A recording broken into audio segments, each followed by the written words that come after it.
आज आंकड़े की मैं सदर जमहूरिया के खुतबे की मुखालिफत में खड़ा हुआ हूं। मैं बरसर इख्तिदार जमात से जानना चाहूंगा, क्या ये सच नहीं है कि आप ही के आदादो शुमार 75वां NSSO का डेटा ये कहता है कि 25% मुस्लिम बच्चे पैसों की गुर्बत की वजह से तालीम से ड्रॉप आउट हो जाते हैं। क्या ये सच नहीं है कि 7 साल से ऊपर जो बच्चों का खवानगी का तनासुब है तमाम मज़ाहिब में सबसे कम मुसलमानों का है? क्या यह सच नहीं है कि ग्रॉस अटेंडेंस रेशियो तमाम मज़ाहिब का सबसे कम मुसलमानों का है? क्या यह सच नहीं है कि सबसे कम एनरोलमेंट जो होता है वो मुसलमानों का है? क्या यह सच नहीं है कि AISHE की रिपोर्ट यह कहती है कि हायर एजुकेशन में मुसलमान का तनासुब 5% से 4% पर आ चुका है? और ये सरकार इन तमाम आदादो शुमार को देखते हुए, इनके आदादो शुमार को सामने रखते हुए सदर जमहूरिया के खुतबे में लफ्ज अकलियत का, माइनॉरिटी का जिक्र भी नहीं किया गया, जो भारत की आबादी का 19% का हिस्सा है। ये इनकी मोहब्बत है अकलियतों से और मुसलमानों से। सर, क्या यह बात सच नहीं है कि आपने माइनॉरिटी के बजट को 40% कम कर दिया, स्कॉलरशिप के पैसों में 560 करोड़ रुपए कम कर दिए? ये आपकी मोहब्बत है जो नफरत की निशानी बनती है। नरेंद्र मोदी की सरकार ये नहीं चाहती कि अक़लियत और मुसलमानों के बच्चे तालीम याफ्ता होकर इस देश को मजबूत करें। वो उनको हमेशा गुर्बत और नाइंसाफी का शिकार बनाकर रखना चाहती है। सर, दूसरी बात इसमें यह है कि आज अक़लियतों को मुसलमानों के ताल्लुक से कोई महीना ऐसा नहीं जाता जहां पर उनको जान से मारने की धमकी नहीं दी जाती। बरसर इख्तिदार जमात के एक MP साहिबा ने कहा कि चाकुओं को सिर्फ तरकारी के लिए इस्तेमाल मत करो, गर्दनें काटने के लिए इस्तेमाल करो। बरसर इख्तिदार जमात के एक MP ने दिल्ली में कहा कि मुसलमानों का समाजी बायकॉट करो। बरसर इख्तिदार जमात ने गुलबर्गा के रेलवे स्टेशन को हरा रंग किया गया था, उसको ये कहकर तब्दील कर दिया कि मुसलमानों का रंग है। सर, मैं पूछना चाहता हूं, क्या नरेंद्र मोदी की सरकार तिरंगे के हरे रंग को निकाल देंगी? क्या हरा रंग मुसलमानों का है? क्या नरेंद्र मोदी की सरकार खरबूजे पर पाबंदी आयद कर देगी और देश की जनता से कहेगी कि नागपुर में आपके हेड ऑफिस में उगा हुआ सिर्फ संतरा खाया जाएगा? सर, नारी शक्ति की आप बात करते हैं तो बिल्किस बानो अगर मुसलमान नहीं होती तो बिल्किस बानो को इंसाफ मिल जाता। 20 साल से बिल्किस बानो लड़ रही है, मगर उसका नाम बिल्किस बानो है। आप इंसाफ नहीं करना चाहते बिल्किस बानो से। ये नारी शक्ति आपकी है। पसमानदा मुसलमान से आपकी मोहब्बत, दीजिए 1950 के प्रेसिडेंट ऑर्डर तरमीम करिए, दलित मुस्लिम का स्टेटस पसमानदा को दीजिए। आप नहीं देना चाहते। क्या मजहबी आजादी का उनको हक हासिल नहीं है? स्पीकर साहब, मैं मुसलमान हूं, मेरे बगैर ये मुल्क नामुकम्मल है। मैं इस मुल्क का यरगमाल नहीं हूं, मैं इस मुल्क का कैदी नहीं हूं। मैं पूरे सिटीजनशिप की राइट को चाहता हूं और अभी चाहता हूं। कब आप बिहार के सुरजापुरी और कुल्हिया बादरी को कौमी OBC स्टेटस देंगे? स्पीकर साहब, दूसरी अहम बात मैं कहना चाह रहा हूं, चीन का जिक्र आपने किया। क्या प्रधानमंत्री अपनी जबान को जुम्बिश देंगे और चीन का नाम लेंगे? क्या आप चीन को डेमचौक और डेमसांग से उखाड़ कर फेंकेंगे? DGP कॉन्फ्रेंस में चेयरमैन साहब कहा गया कि 65 पेट्रोलिंग पॉइंट में से 26 पेट्रोलिंग पॉइंट पर भारत की फौज पेट्रोलिंग नहीं कर सकती है। चीन से आप डरते हैं। अरे, डिसएंगेजमेंट हुआ तो डीएस्केलेशन कब होगा? डी इंडक्शन कब होगा?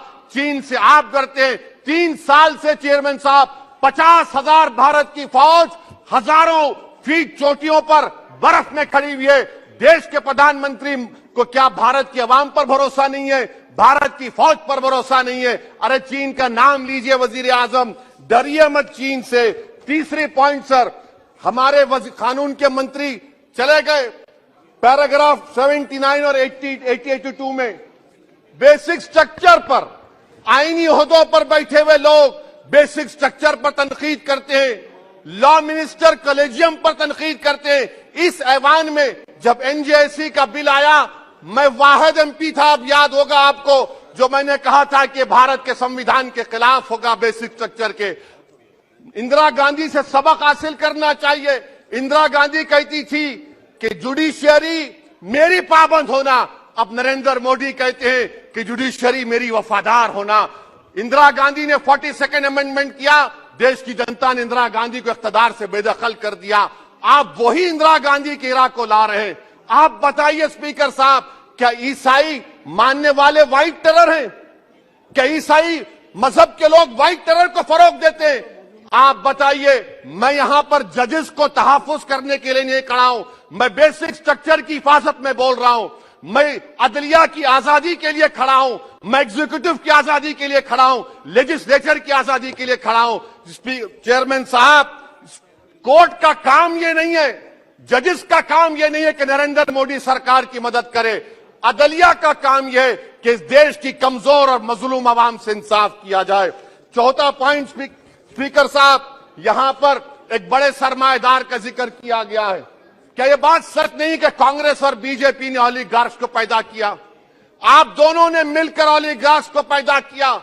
आज इसी वजह से 60% मुल्क की दौलत 1% जनता के पास है। आप दोनों ने बैठकर मलाई खाई और गरीब और नौजवान पिस रहा है।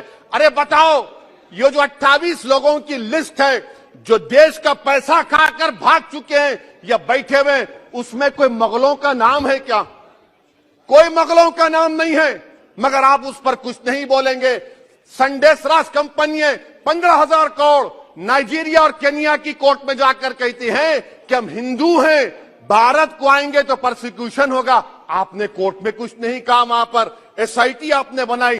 मगर शुक्र है, मैं लाइटर वेन में कह रहा हूं कि हाइडनबर्ग अगर यहां होता तो UAPA लग जाता उस पर।